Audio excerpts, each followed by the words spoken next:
Musíš tady tak hop. Ty počkej, ne? Mami, já ti dám vody. Ne. 8 a... Takže kolikátýho je? 4. září Mami, já 2010. Do Břichovka. Ne, je zima. Mami, nevadí. Ne, je zima. Ne, tak se nevykoupat. Dobrý. Tady jo. Tady se takhle... Ne, je zima.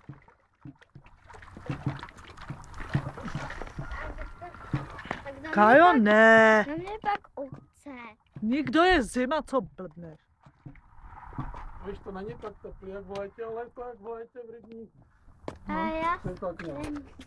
Jako Jablonská přehrada v létě.